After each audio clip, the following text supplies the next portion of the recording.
Subscribe the channel SP Education and click the bell icon.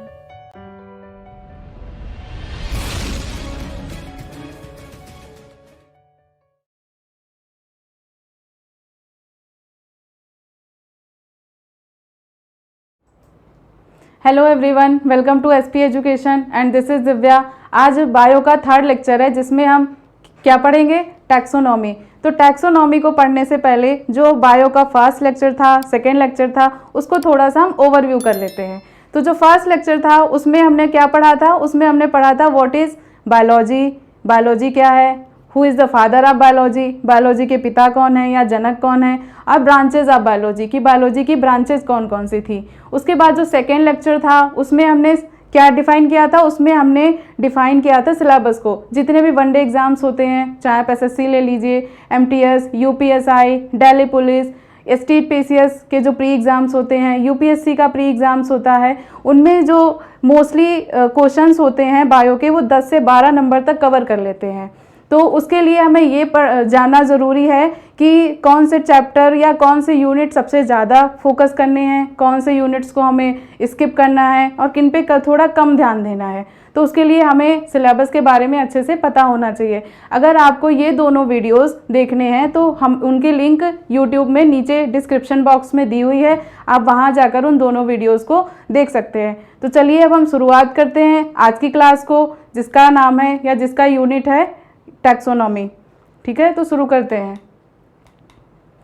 तो taxonomy को शुरुआत करने से पहले ये हमारी सोशल मीडिया लिंक्स हैं, इनको लाइक कर दीजिए, सब्सक्राइब कर दीजिए और फॉलो कर लीजिए। तो आज का हमारा यूनिट है टैक्सोनॉमी।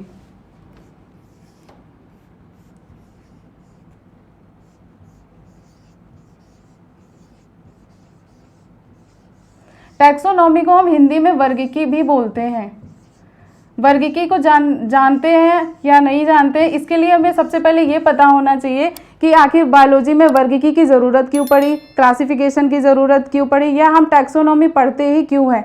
जो मोस्टली एग्जाम्स होते हैं, मान लीजिए जैसे आपके पास बहुत सारे सब्जेक्ट हैं, जैसे हिस्ट्री हो गया, ज्योग्राफी हो गया, पॉलिटी हो गया, इकोनॉमिक्स हो गया। अगर ये सारे के जितने भी सारे सब्जेक्ट्स होते हैं, अगर हम इनको एक बुक में कंपाइल करके आपको दे दें तो क्या आप इजीली उन बुक्स को अच्छे से समझ सकते हैं? क्या सारे चैप्टर्स आपको अच्छे से क्लियर हो सकते हैं? नहीं। इसी तरीके से जो बायोलॉजी होता है उसमें जितने भी एनिमल्स होते हैं, प्लांट्स होते हैं, बाहरी स्ट्रक्चर को देखकर या उनके कार्यकी को देखकर सारे जितने भी एनिमल्स और प्लांट्स होते हैं सब अलग अलग होते हैं।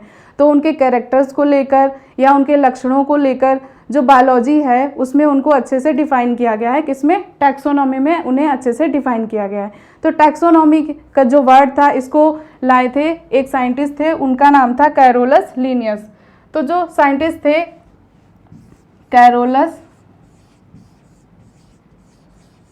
लीनियस, इन्होंने क्या किया था, इन्होंने टैक्सोनॉमी को डिफाइन किया था। इन्होंने बताया था कि एक कोशिकीय प्राणी कैसे होते हैं, बहुकोशिकीय कैसे होते हैं।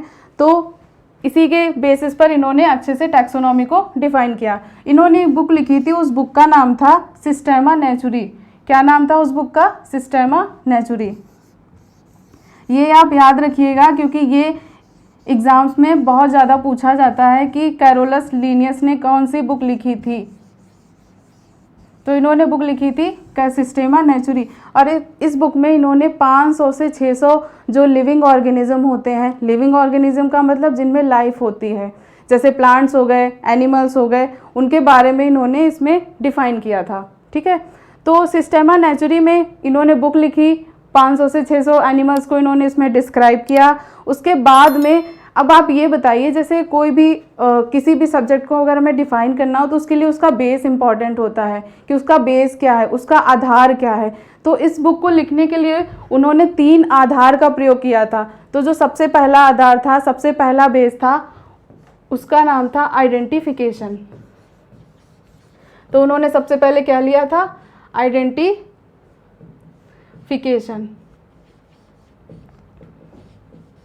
आइडेंटिफिकेशन की बात कर लेते हैं। जो आइडेंटिफिकेशन होता है मतलब बाहरी संरचना। बाहरी संरचना का मतलब हम यहाँ पर लिख लेते हैं आइडेंटिफिकेशन।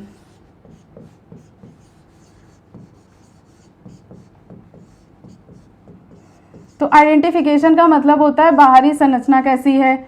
मान लीजिए जैसे ह्यूमन हो गया, अमीबा हो गया। अमीबा कैसा होता है, एक कोशिकीय होता है। ह्यूमन कैसे होते हैं, बहुकोशिकीय होते हैं। प्लांट्स कैसे होते हैं, कुछ छोटे होते हैं, कुछ बड़े होते हैं, कुछ मोटे होते हैं, कुछ काफ़ी लंबे होते हैं। कुछ प्लांट्स ऐसे होते हैं जिनकी लाइफ साइकिल 3 से 4 महीने की होती है, जैसे जो हमारे खेतों में फसलें होती हैं वो 3 से 4 महीने तक ही रहती हैं। और जैसे मैंगो प्लांट हो गया या नीम का प्लांट हो गया, ये कई सालों तक रहते हैं। तो इन सारी चीज़ों को किस में रखा, इन्होंने आइडेंटिफिकेशन में रखा।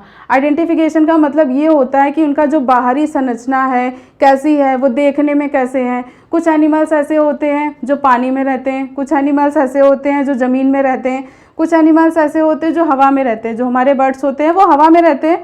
तो उन सारी चीज़ों को, उन सारी कंडीशंस के अकॉर्डिंग इन्होंने आइडेंटिफिकेशन को डिस्क्राइब किया।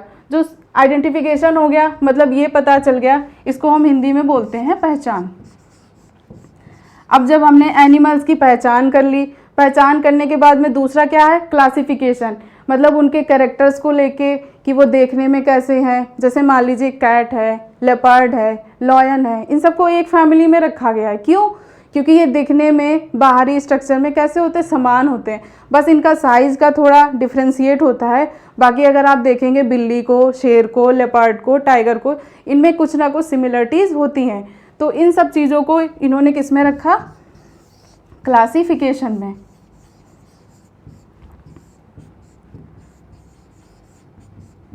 क्लासिफिकेशन को हम हिंदी में कहते हैं वर्गीकरण।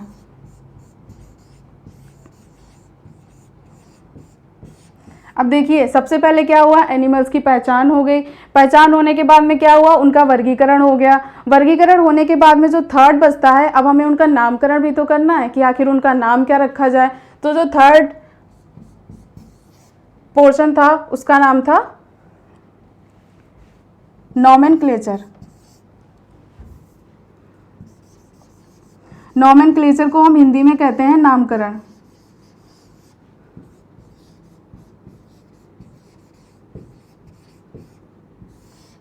ठीक है, तो एक बार फिर से इसको देख लेते हैं। जो टैक्सोनॉमी है, टैक्सो का मतलब होता है ग्रुप, इसे हम ऐसे भी डिफाइन कर सकते हैं। टैक्सो का मतलब होता है ग्रुप और वर्गीकी का मतलब होता है नेमिंग। मतलब जब हम ग्रुप में एनिमल्स की नेमिंग करते हैं उसको हम कहते हैं टैक्सोनॉमी। टैक्सोनॉमी को डिफाइन किया था कैरोलस लिनियस ने। टर्म जो टैक्सोनॉमी है ये किसने दिया था, कैरोलस लिनियस ने दिया था। इन्होंने बुक लिखी थी, उस बुक का नाम था सिस्टेमा नेचुरी। और जब इन्होंने ये बुक लिखी थी सिस्टेमा नेचुरी, तो इसके इन्होंने 3 बेस लिए थे, आधार लिए थे, जिनके बिहाफ पर इन्होंने ये बुक लिखी थी। वो कौन कौन से 3 आधार हैं, सबसे पहला आइडेंटिफिकेशन, दूसरा आधार है हमारा क्लासिफिकेशन और तीसरा है नॉमेनक्लेचर। मतलब सबसे पहले हम बाहर से देखते हैं कि वो दिखने में कैसा है, उसके बाद में जब हम देख के पहचान लेते हैं कि हाँ बड़ा है, छोटा है, मोटा है, दुबला है, जैसा भी है, उसके बाद में क्या करते हैं, हम उसका क्लासिफिकेशन करते हैं, उसके कैरेक्टर के अकॉर्डिंग क्या करते हैं, हम उसको क्लासीफाई करते हैं। उसके बाद में हम क्या करते हैं, उसका नॉमेनक्लेचर करते हैं, उसका नामकरण करते हैं। ठीक है, अब इसके बाद में हम चलते हैं कैरोलस लिनियस ने क्या किया था, जितने भी एनिमल्स थे और प्लांट्स थे इनको इन्होंने 2 वर्गों में डिवाइड किया था। तो 2 वर्ग कौन से हैं, सबसे पहला वर्ग है प्लांट किंगडम।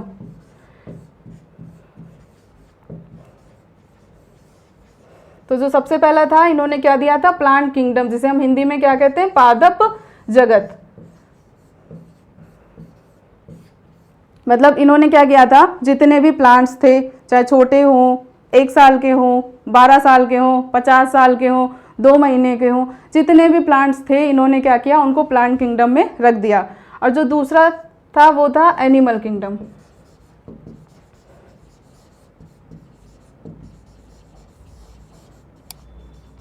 एनिमल किंगडम को हिंदी में कहते हैं जंतु जगत। जंतु जगत में उन्होंने क्या किया, जितने भी एनिमल्स थे, चाहे वो छोटा हो, बड़ा हो, एक कोशिकीय हो, बहुकोशिकीय हो, जल में रहता हो, पानी में रहता हो, जमीन पर रहता हो, हवा में रहता हो, जितने भी एनिमल्स थे उन्होंने उसको क्या किया, सबको जंतु जगत में रख दिया। अब इसके बाद में क्या हुआ, और ये सारी घटना चक्र हुई 1753 में। ये याद रखिएगा, जो सिस्टेमा नेचुरी बुक लिखी गई थी ये लिखी थी इन्होंने 1753 में। ठीक है, तो जब इन्होंने 1753 में ये बुक लिखी, अब आप खुद ही सोचिए 1753 का जो टाइम था काफ़ी पुराना था। उसके बाद में क्या हुआ, थोड़े टाइम के बाद जब और भी टेक्नोलॉजी डेवलप हुई तो कुछ और साइंटिस्ट भी हुए कुछ ऐसी डिस्कवरी भी हुई, कुछ ऐसी खोजें भी हुई जिनसे ये पता चला कि कुछ ऐसे एनिमल्स भी होते हैं जो जिनको ना तो प्लांट में रखा गया है और जिनको ना तो एनिमल्स में रखा गया है। ठीक है, तो उसके लिए क्या हुआ, एक नई थ्योरी आई। तो ये जो थ्योरी थी ये क्या हुई, या ये यहाँ पर गलत साबित हुई। गलत साबित तो नहीं हुई, ऐसा तो नहीं बोल सकते कि गलत साबित हुई, लेकिन ये थ्योरी से सबसे ज़्यादा क्वेश्चंस पूछ लिए जाते हैं कि जो ये कैरोलस लिनियस कौन थे, इन्होंने 2 प्लांट किंगडम की थ्योरी दी थी, ये आप याद रखिएगा। इसके बाद में जो हमारा नेक्स्ट है ये हो गई हमारी 2 किंगडम सिस्टम। इसके बाद में एक साइंटिस्ट थे, उन्होंने दिया था 5 किंगडम। इनका नाम था R.H. वेटकर, ये आप याद रखिएगा, R.H. वेटकर।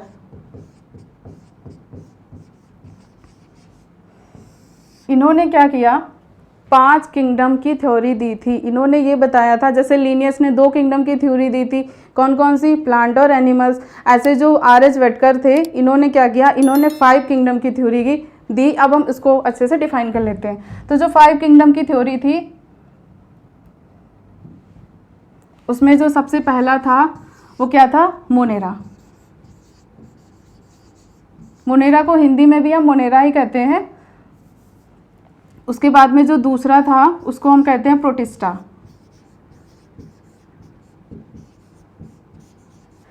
तो जो पहला किंगडम था उसका नाम मोनेरा है। जो मोनेरा होता है इसमें क्या होता है कि ये सबसे पहला तो यूनिसेलुलर होता है, मतलब इसकी एक सेल कंप्लीट नहीं होती है, प्रोकैरियोटिक होते हैं। तो चलिए अब इनके हम जो जितने भी कैरेक्टरिस्टिक्स हैं हम उनको डिफाइन कर लेते हैं। तो जो सबसे पहला इसका कैरेक्टर है वो है यूनिसेलुलर। यूनिसेलुलर का मतलब होता है एक कोशिकीय। ये कैसे होते हैं, एक कोशिकीय होते हैं, मतलब इनकी पूरी लाइफ साइकिल जो होती है वो एक कोशिका पर ही डिपेंड करती है। इनमें जितने भी रेस्पिरेशन हो गया, सर्कुलेशन हो गया, डाइजेशन हो गया, एक्सक्रीशन हो गया, इवन दो रिप्रोडक्शन भी हो गया, जितनी भी प्रोसेस होती हैं सब की सब एक ही सेल में कंप्लीट हो जाती हैं। दूसरा ये याद रखिएगा कि इनकी जो सेल वॉल होती है इनमें सेल वॉल पाई जाती है। सेल वॉल को हिंदी में हम कहते हैं कोशिका भित्ति।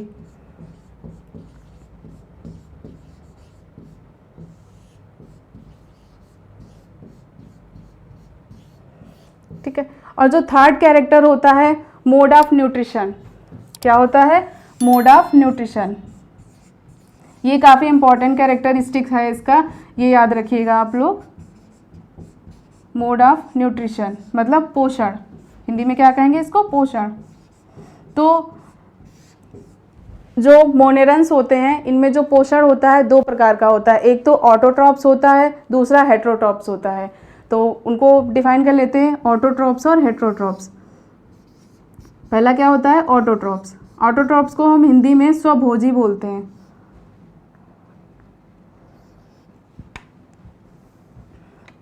पहला क्या होता है, ऑटोट्रॉप्स।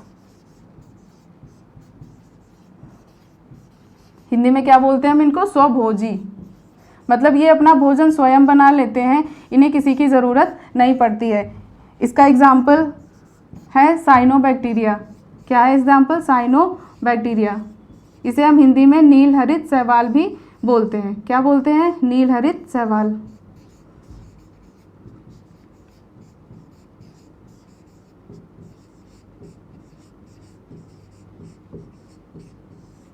तो इनमें जो मोड ऑफ न्यूट्रिशन होता है, इनमें जो पोषण होता है वो सबसे पहला क्या होता है, ऑटोट्रॉप्स होता है, स्वपोषी होता है। इसके जो एग्जाम्पल है साइनोबैक्टीरिया है। जो साइनोबैक्टीरिया है ये पैडी फील्ड में पाया जाता है, जो धान के खेत होते हैं उनमें मोस्टली पानी भरा होता है।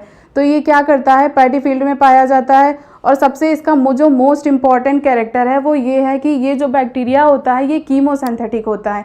कीमोसिंथेटिक का मतलब केमिकल को सिंथेसाइज करता है। और किसका सिंथेसाइज करता है, मीथेन का। जो मीथेन गैस होती है उसका सिंथेसाइज करता है। और उस गैस का यूज़ जो है पैडी फील्ड के जो पैडी प्लांट्स होते हैं, जो धान के पेड़ होते हैं, वो एज अ फर्टिलाइज़र यूज़ करते हैं।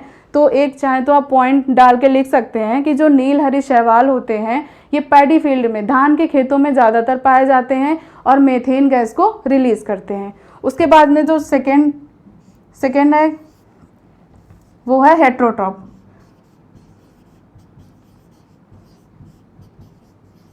हेट्रोट्रॉप्स को हिंदी में कहते हैं विषमभोजी।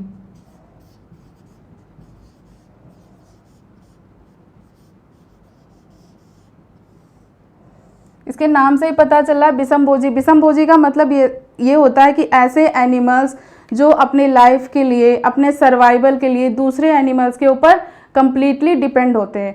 इसका एग्जाम्पल क्या है? बैक्टीरिया। बैक्टीरिया के बारे में तो आपने सबने सुन ही रखा होगा कि बैक्टीरिया होते हैं, बीमारियां क्रिएट कर देते हैं।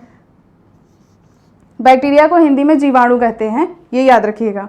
तो जो बैक्टीरिया होता है, पैरासाइट कैसे होता है, अब उसको समझ लेते हैं। तो जो बैक्टीरिया है, जैसे हम ह्यूमन हैं, ह्यूमन की लार्ज इंटेस्टाइन होती है जिसको हम बड़ी आंत कहते हैं। बड़ी आंत का एक पार्ट होता है जिसका नाम होता है कोलोन। हमारे कोलोन में एक बैक्टीरिया पाया जाता है जिसका नाम होता है ई कोलाई। ये याद रखिएगा कि ई कोलाई, क्या नाम होता है उसका? E coli. इसका पूरा नाम होता है एस्चीरिया कोलाई, लेकिन शॉर्ट फॉर्म में इसको हम ई कोलाई लिखते हैं। तो ये बैक्टीरिया का काम होता है सेलुलोज का डाइजेशन करना, लेकिन हमारे पेट में तो सेलुलोज का डाइजेशन होता नहीं है। सेलुलोज का डाइजेशन उन एनिमल्स में होता है जो हर्बीवोरस होते हैं। हर्बीवोरस का मतलब शुद्ध शाकाहारी, जैसे गाय, बकरी, भैंस, ये कैसे होते हैं? शुद्ध शाकाहारी एनिमल्स होते हैं। तो इनमें जो सेलुलोज का डाइजेशन होता है, सेलुलोज इनमें कहाँ से आता है? प्लांट से आता है, क्योंकि प्लांट्स खाते हैं और प्लांट्स की जो सेल वॉल होती है वो सेलुलोज की बनी होती है। तो सेलुलोज की बनी होने की वजह से क्या होता है? उनमें सेलुलोज का डाइजेशन होता है। और जब सेलुलोज का डाइजेशन होता है वो किसके थ्रू होता है? ई कोलाई बैक्टीरिया के थ्रू होता है। लेकिन हमारे अंदर ई कोलाई बैक्टीरिया का कोई यूज़ नहीं होता है। जो भी हम खाना खाते हैं हमारी लार्ज इंटेस्टाइन में स्टोर होता है। स्टोर होने के बाद में वो वहीं फीडिंग करता है और वहीं वो सर्वाइव करता है। तो इस मोड ऑफ न्यूट्रिशन को हम क्या कहेंगे? पैरासाइट। तो इसी को क्या लिखा है? पैरासिटिक भी होता है और उसी को हम हेट्रोट्रॉपिक मतलब विषमभोजी भी बोलते हैं। तो ये हो गया मोनेरन्स। अब मोनेरा के बाद में अब हम बात करते हैं प्रोटिस्टा की। तो जो दूसरा था वो क्या था? प्रोटिस्टा। प्रोटिस्टा को हिंदी में भी प्रोटिस्टा ही बोलते हैं। अब प्रोटिस्टा के जो कैरेक्टरिस्टिक्स होते हैं उनको डिफाइन कर लेते हैं। सबसे पहला क्या होता है? यूनिसेलुलर। ये भी कैसे होते हैं? एक कोशिकीय होते हैं। कैसे होते हैं? एक कोशिकीय होते हैं। इनकी जितनी भी लाइफ साइकिल होती है वो एक कोशिका में ही कंप्लीट हो जाती है।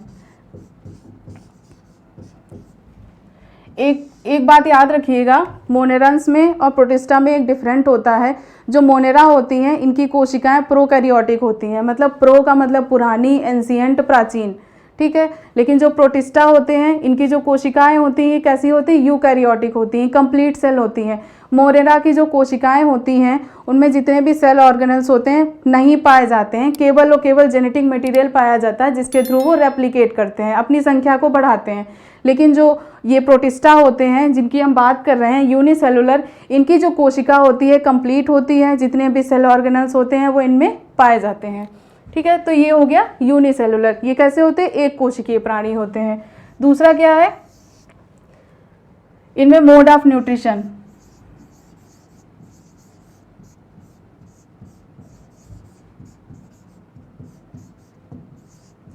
इनका भी जो मोड ऑफ न्यूट्रिशन होता है वो भी दो प्रकार का होता है। सबसे पहला होता है ऑटोट्रॉप और दूसरा होता है हेट्रोट्रॉप।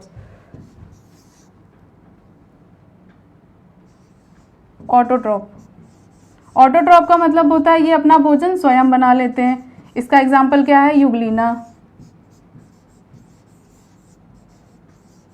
यूग्लिना जो होता है इसको प्लांट्स और एनिमल के बीच की कनेक्टिंग लिंक भी बोला जाता है। क्यों? क्योंकि इसमें कुछ कैरेक्टर्स एनिमल से रिलेटेड होते हैं और कुछ कैरेक्टर्स जो होते हैं वो प्लांट रिलेटेड भी होते हैं। एनिमल रिलेटेड जो कैरेक्टर होते हैं, जैसे यूग्लिना जो है क्या करता है? मोशन करता है, गति करता है, एक जगह से दूसरी जगह वो खुद चला जाता है। लेकिन इसमें जो प्लांट का कैरेक्टर होता है वो ये होता है कि इसकी जो सेल होती है उसमें क्लोरोफिल पाया जाता है और क्लोरोफिल की वजह से जो यूग्लिना है ये प्रकाश संश्लेषण की प्रक्रिया करता है और अपना भोजन या जो भी भोज्य पदार्थ होते हैं वो खुद सिंथेसाइज कर लेता है। इस वजह से इसको क्या कहा जाता है? हेट्रोट्रॉप कहा जाता है। तो यूग्लिना। और जो दूसरा है हेट्रोट्रॉप। हेट्रोट्रॉप्स को हम विषमभोजी बोलते हैं।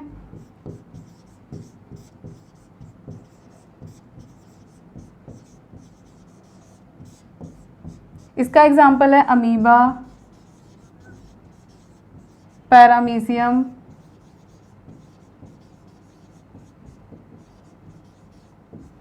और प्लाज्मोडियम।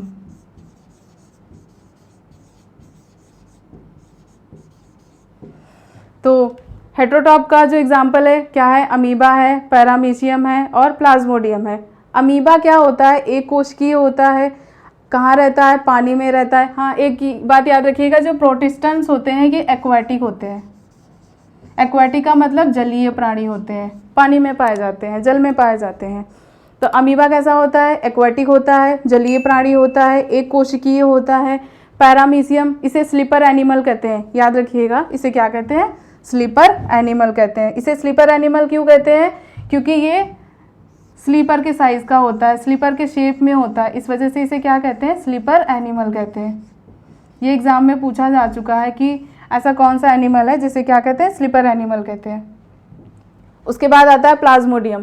प्लाज्मोडियम एक ऐसा वेक्टर होता है, जैसे मान लीजिए अभी रेनी सीजन चल रहा है, मलेरिया, डेंगू, चिकनगुनिया बहुत अच्छे से स्प्रेड आउट हो रहे हैं।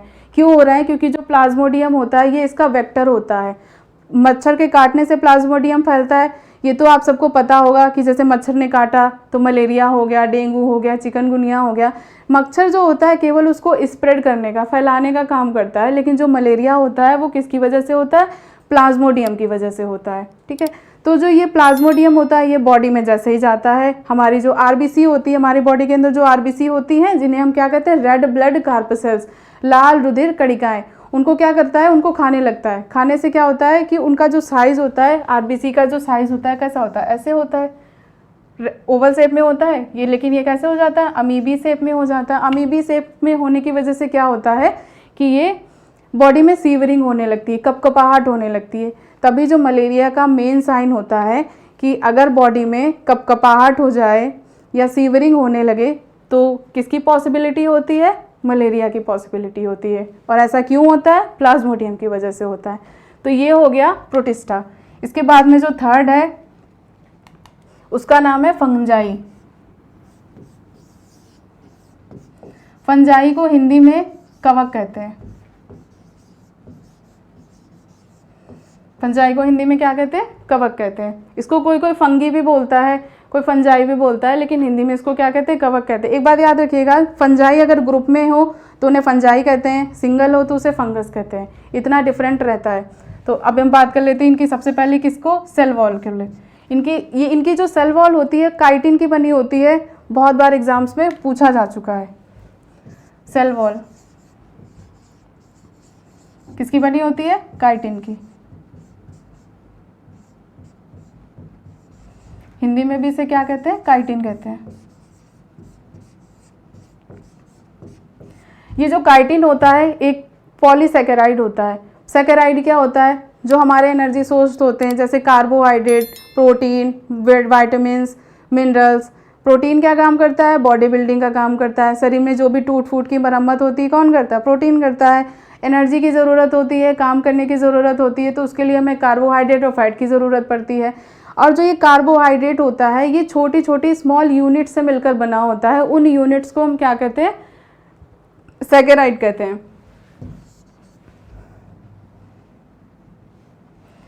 किससे बना होता है ये, पॉलीसैकेराइड। ये होता है पॉलीसैकेराइड।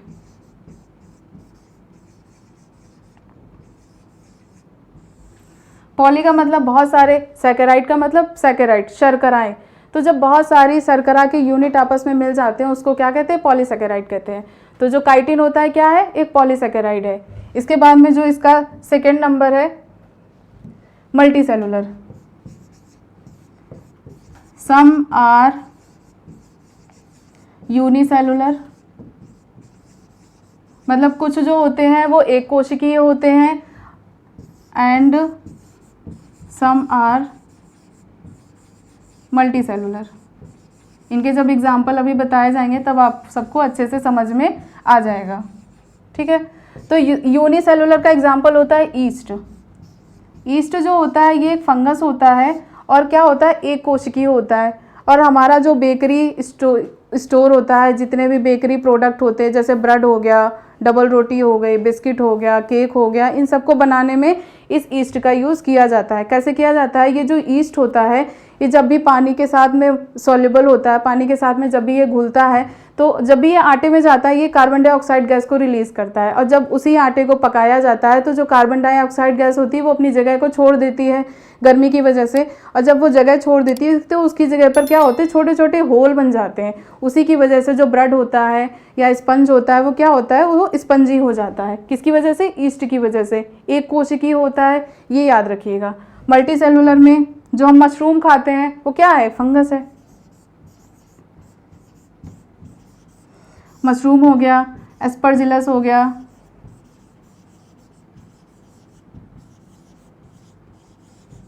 म्यूकर हो गया। एक सबसे इम्पॉर्टेंट कवक होता है जिसका नाम होता है पेनिसिलियम नोटेटम। तो पेनिसिलिन शायद आप सबने नाम सुन रखा होगा। जो फर्स्ट एंटीबायोटिक बना था, जिसको बनाया था अलेक्जेंडर फ्लेमिंग ने, उन्होंने जो फर्स्ट एंटीबायोटिक बनाया था किससे बनाया था?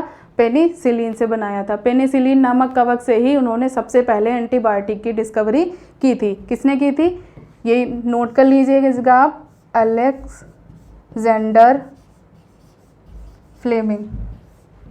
किसने की थी? अलेक्जेंडर फ्लेमिंग ने सबसे पहला एंटीबायोटिक बनाया था। किससे बनाया था? पेनिसिलिन नामक कवक से बनाया था।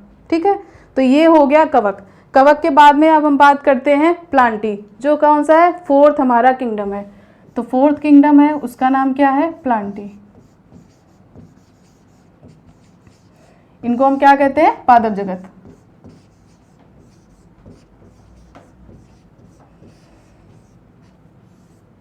तो अब बात कर लेते हैं पादप जगत के कैरेक्टर्स की। प्लांट्स को तो आप सबने देखा होगा, कुछ छोटे होते हैं, कुछ बड़े होते हैं, कुछ इतने छोटे होते हैं जो माइक्रोस्कोपिक होते हैं, कुछ इतने बड़े होते हैं जो हमें इजीली दिखाई देते हैं, कुछ होते हैं जो ज़मीन के अंदर मतलब पानी के अंदर रहते हैं, कुछ ऐसे होते हैं जो एयर में ही रहते हैं। अब आप ये सोच रहे होंगे कि एयर में प्लांट्स कैसे होते हैं।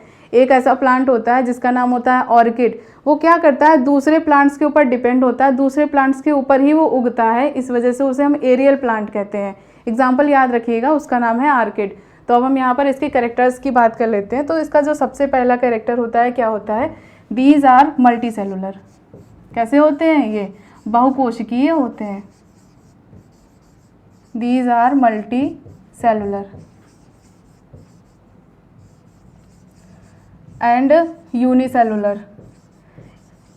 क्योंकि जो प्लांट होता है उसका एक किंगडम भी होता है जिसको हम थैलोफाइटा कहते हैं, उसमें ऐसे प्लांट्स भी आते हैं जो एक कोशिकीय होते हैं, इस वजह से यहाँ पर यूनिसेलुलर लिख दिया है। जो सेकेंड होता है, दे हैव सेल वॉल। इनकी जो सेल वॉल होती है, अभी जैसे बताया था फंगस में, फंजाई में, कि इनकी जो सेल वॉल होती है किसकी बनी होती है? काइटिन की बनी होती है। इनकी जो सेल वॉल बनी होती है वो सेलुलोज की बनी होती है। सेलुलोज भी एक पॉलीसेकेराइड ही होता है। उसके बाद में थर्ड है, ये क्या करते हैं? फोटोसिंथेसिस की प्रोसेस करते हैं। क्या करते हैं? फोटोसिंथेसिस। फोटोसिंथेसिस को हिंदी में बोलते हैं प्रकाश संश्लेषण। क्या बोलते हैं? प्रकाश संश्लेषण। ये पौधों का सबसे मेन कैरेक्टर होता है, सबसे मेन लक्षण होता है। तो थोड़ा सा बात कर लेते हैं प्रकाश संश्लेषण के बारे में। प्रकाश संश्लेषण क्या होता है? जो हरे पौधे होते हैं इनकी कोशिकाओं में क्लोरोफिल पाया जाता है। क्लोरोफिल के वजह से जो पत्तियां होती हैं उनका रंग कैसा होता है? हरा होता है। अब जैसे हमारे ब्लड का रंग रेड होता है, क्यों होता है? हीमोग्लोबिन की वजह से। ऐसे जो प्लांट्स होते हैं इनकी जो कोशिकाएं होती हैं उनमें क्लोरोफिल पाया जाता है, जिसकी वजह से इनकी जो पत्तियां होती हैं कैसी दिखाई देती हैं? हरी दिखाई देती हैं। तो जो प्रकाश संश्लेषण की प्रक्रिया होती है इसमें कई सारे एलिमेंट्स पार्टिसिपेट करते हैं। तो जो सबसे पहला होता है उसका नाम है सनलाइट। सनलाइट की प्रेजेंस में ही फोटोसिंथेसिस की प्रोसेस होती है। उसके बाद में जो दूसरा है वो है एयर। कौन सी एयर? CO2, मतलब कार्बन डाइऑक्साइड। कार्बन डाइऑक्साइड की प्रेजेंस में ही प्रकाश संश्लेषण की प्रक्रिया होती है। थर्ड है वाटर, और फोर्थ क्या हो गया? क्लोरोफिल। तो जो हरे पौधे होते हैं ये क्या करते हैं? सूर्य की प्रकाश की उपस्थिति में कार्बन डाइऑक्साइड गैस के साथ में पानी के साथ में मिलकर क्लोरोफिल की सहायता से अपना भोज्य पदार्थों का निर्माण स्वयं कर लेते हैं। इस प्रक्रिया को हम क्या कहते हैं? फोटोसिंथेसिस या प्रकाश संश्लेषण। एक बार फिर से सुन लीजिए, जो हरे पौधे होते हैं ये सूर्य की प्रकाश की उपस्थिति में कार्बन डाइऑक्साइड, वाटर और क्लोरोफिल की सहायता से अपना भोजन स्वयं बना लेते हैं। इस प्रक्रिया को हम क्या कहते हैं? प्रकाश संश्लेषण। जब प्रकाश संश्लेषण की प्रोसेस होती है तो उसमें कुछ एनर्जी भी रिलीज होती है, वो उसकी बात हम नेक्स्ट चैप्टर में कर लेंगे जब हमारा नेक्स्ट वीडियो आएगा प्लांट्स से रिलेटेड। अभी हम केवल इतना ही देख लेते हैं। ये हो गया फोटोसिंथेसिस। इसके बाद में मोड ऑफ न्यूट्रिशन। इनमें न्यूट्रिशन क्या होता है?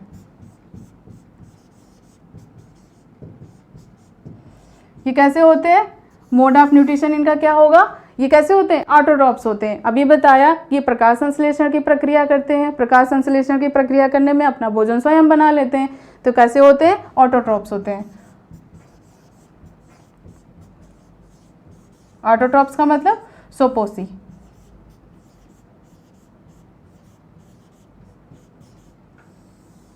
तो ये हो गया किंगडम प्लांटी। एक बार फिर से देख लेते हैं। These are multicellular and unicellular. ये कैसे होते हैं? बहुकोशिकीय और एक कोशिकीय होते हैं। इसके बाद में दे हैव सेल वॉल। इनकी जो सेल वॉल होती है किसकी बनी होती है? सेलुलोज की बनी होती है। ये क्या करते हैं? फोटोसिंथेसिस की प्रोसेस करते हैं, मतलब सनलाइट, एयर, वाटर और क्लोरोफिल की सहायता से अपना भोजन स्वयं बना लेते हैं। इस प्रक्रिया को हम फोटोसिंथेसिस कहते हैं। और जो 4 कैरेक्टर है मोड ऑफ न्यूट्रिशन, जब ये भोजन अपना स्वयं बना लेते हैं तो इनका जो मोड ऑफ न्यूट्रिशन क्या होगा? ऑटोट्रॉप्स होगा, मतलब ये सोपोसी होंगे। इसके बाद में जो 5वां आता है वो होता है एनीमिलिया। 5वें का नाम क्या था? एनीमिलिया। इसको क्या बोलते हैं? जंतु जगत।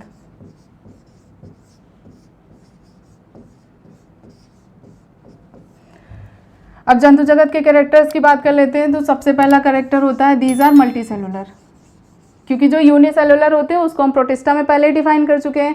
तो अब क्या बचे? Multicellular. These are multi cellular.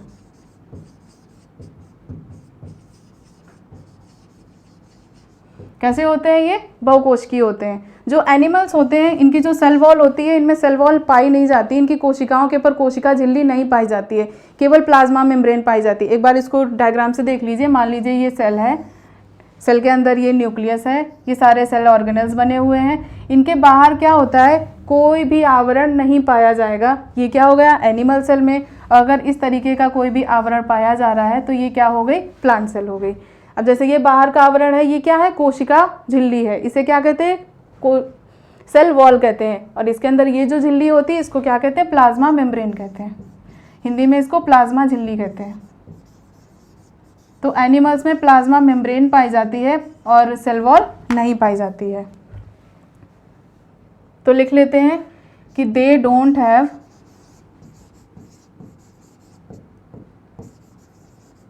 Cell wall.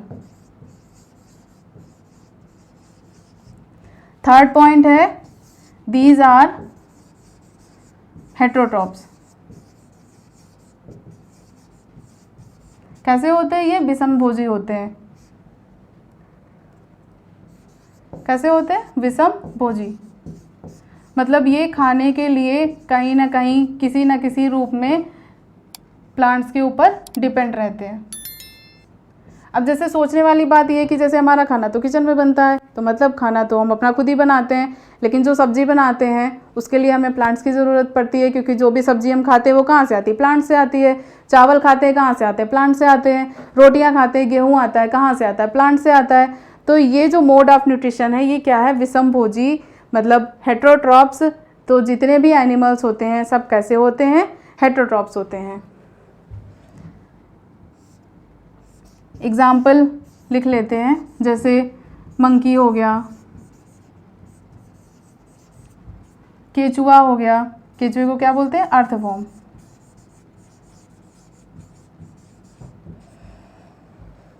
Dog हो गया, ये जितने भी एनिमल्स हैं ये सब किस में आते हैं, एनिमिलिया में आते हैं, जितने भी एनिमल्स होते हैं।